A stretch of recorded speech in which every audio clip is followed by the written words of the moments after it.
And 3 school employees appearing in an El Dorado County courtroom for the very first time today, all of them facing charges in connection to the death of a special needs student. Glad you're with us tonight at 5 o'clock. I'm Nikki Lorenzo. And I'm Eric Harriman. Max Benson, who was just 13 at the time, died after being restrained by staff at the Guiding Hand School in El Dorado Hills. It happened back in November of 2018. Now his special education teacher, his principal, and the school's executive director are being charged with manslaughter.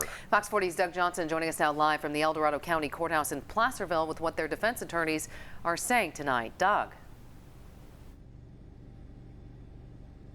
Well, guys, the appearance today very short, but all 3 defendants did enter a not guilty plea, and their attorney says they plan to fight these charges.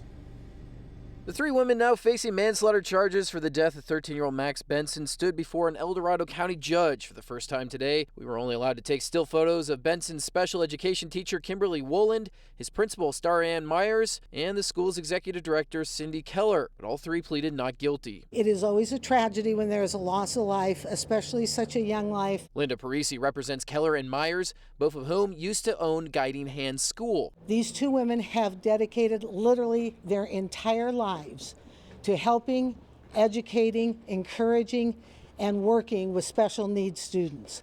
They have a 25-year history of exemplary service to this community. But their attorney was not the only one speaking on their behalf. These are probably 2 of the most moral people you have ever met, and in a million years they would never harm a child. Cindy Brown made these signs she displayed outside the courthouse. She says Guiding Hands was a godsend for 5 of her adopted children who had autism and have since had trouble finding the same services elsewhere. What people don't realize, they always say, oh, we'll put them somewhere.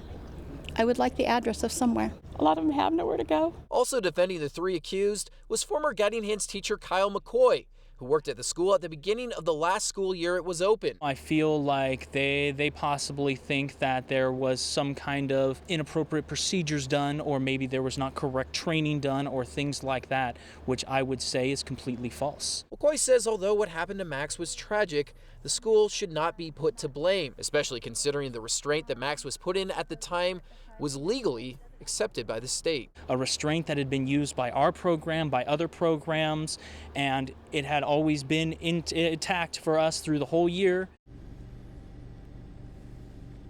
And Max Benson's mother was inside the courtroom today, but she had no comments for reporters afterward. The judge did rule that these 3 defendants are not a flight risk.